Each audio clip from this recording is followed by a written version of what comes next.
Սա շատ վտանգավորի մասին է խոսում եւ օբյեկտիվ լինելու համար պետք է ասեմ, որ օդի աղտոտվածության մասին խոսում ենք մշտապես։ Բժիշկներն են խոսում, փորձագետներն են խոսում, այլ հարակից մասնագետները եւս դրա մասին խոսում են, որովհետեւ օդի աղտոտվածությունը եւ օդի որակը դա միակ բանն է, ինչի պարագայում դու որևիցե լուծում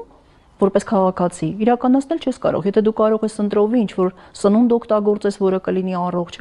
եւ հետևես առողջ կենսակերպին, տվյալ դեպքում բոլորս այս սուզանավում միասին ենք եւ դու ոչ մի բան չես կարող անել։ Շշալցված ջուր կարող եք օգտագործել, եթե ջրի հետ կապված վտանգ կա։ Տվյալ դեպքում մարդը ոչինչ չի կարող անել։ Եվ սա այն մինիմալն է, որ պետությունը ապահովելով բնակչության անվտանգությունը եւ առողջությունը, առաջին հերթին պետք է զբաղվի այս հարցերով։ Այն, ինչ որ մենք բացարձակապես չենք տեսնում, այլ պատասխանատուները, ովքեր որ պետք է այս հարցով զբաղվեն, նախ շատ երկար ժամանակ Երևան քաղաքի քաղաքապետը ասում էր, որ օդի աղտոտվածությունը լեգենդ է եւ այդպիսի բան չկա, հետագայում սկսեցին ընդունել, որ դա լեգենդ չի, որովհետեւ շատ երևանցիներ սկսեցին խոսել սրա մասին, հետո սկսեցին ասել, որ դա միայն ձմռան խնդիրն է Երևանում, մնացած պարագաներում տարվա սեզոններին մեր մոտ ամեն ինչ շատ նորմալ է, բայց իրականում դա այդպես չի, ուղղակի վիճակը, որը կա Երևանում, ձմռան ընթացքում պայմանավորված նաեւ Երևանի առանձնահատկություններով ավելի է սրվում։ Եվ բացի սրանից, այս պատկերին զուգահեռ մենք նաեւ պարբերաբար ունենում ենք աղբավայրում այդ հրդեհները, որի պարագայում շրջակա միջավայրում մենք ունենում ենք այնպիսի նյութեր, որոնք որ դեռ երկար ժամանակ կրակը մարելուց հետո մնալու են մակերեսներին, նաև օդի կազմում եւ այո, խոսքը Նուբարաշյանի աղբավայրի մասին է եւ այս նյութերը արդեն քաղցկեղածին, հրեշածնություն եւ շատ ավելի ծանր հետևանքների մասին են։ Եվ ուզում եմ նաև ասել, որ առողջապահության համաշխարհային կազմակերպությունը օդի աղտոտվածությունը համարում է անտեսանելի կիլլեր, այսինքն մենք նրան չենք տեսնում, բայց նա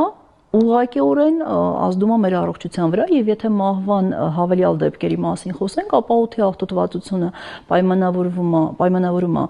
քառորդ դեպքերը մահվան ինսուլտներից, ինֆարկտներից, 1/3-ը թոքի քաղցկեղից եւ մոտավորապես 43%-ը շնչառական համակարգի հիվանդություններից մահվան դեպքերի։ Եւ ամենավտանգավորը, որ այս խնդիրը ամենածանր ազդեցությունը թողում է երեխաների վրա, քանի որ նրանք դեռ չունեն պաշտպանողական մեխանիզմները ձևավորված չեն եւ նրանց նյութափոխանակությունը ավելի ակտիվ է, իրենք ավելի շատ են շնչում, ավելի հաճախ են շնչում եւ ավելի մեծ պորցիա են ստանում իրենց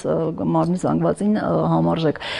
Եվ այսինքն մենք ասելով, որ հայրս երեխայի կենտրոն ազգենք եւ այլն, մենք առաջին հերթին զոհասեղանին բոլորը, այդ թվում եւ իշխանություն դրել իրենց երեխաներին, ինչի մասին ես անverջ ասում եմ, որովհետեւ ուրիշ օդ գոյություն չունի։ Այս է այն պատկերը, որը որ մենք ցավոք սրտի ունենք։ Եվ եթե առողջապահության համաշխարհային կազմակերպությունը անվանում է անտեսանելի կիլլեր, Երևանցին բոլոր մակերեսների վրա այդ փոշին տեսնում է, խնդիրը տեսնում է եւ մի բան եմ ուզում ավելացնեմ, երբ որ այստեղ մենք նայում ենք, մենք նաեւ PM2.5 մասնիկներն են շատ པարզ երևում, որոնց նաեւ գնահատ այդ սա ինչ է այս 003 PM10 PM2 տեսեք, աղտոտիչների մասին է խոսքը, ամեն մեկը PM10 դա չափն է մի բանի մասնիկի,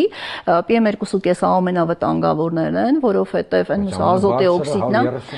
ինչի համար եմ ասում, սա ամենավտանգավորներից որպես աղտոտիչ, որովհետև էվոլյուցիայի ընթացքում սրանցից պաշտպանելու մեխանիզմ մենք չունենք եւ նրանք անխոչնդոտ անցնում են, հասնում են միջև շնչառական համակարգի ամենաստորին հատվածը եւ կամ անմիջականորեն ներծծվում են արյան մեջ կամ առաջացնում են տարատեսակ խնդիրներ արդեն ալվեոլների պատերին եւ իմիջիալոցրանով պայմանավորված, երբ որ եղավ կովիդը, հետագայում եղան գիտական աշխատանքներ, որոնք ապացուցեցին, որ ամենաբարձր մահացության ցուցանիշները եւ հիվանդության ծանր դեպքերը ավելի շատ են արձանագրվել այն տարածքներում, որտեղ որ կա օդի աղտոտվածություն։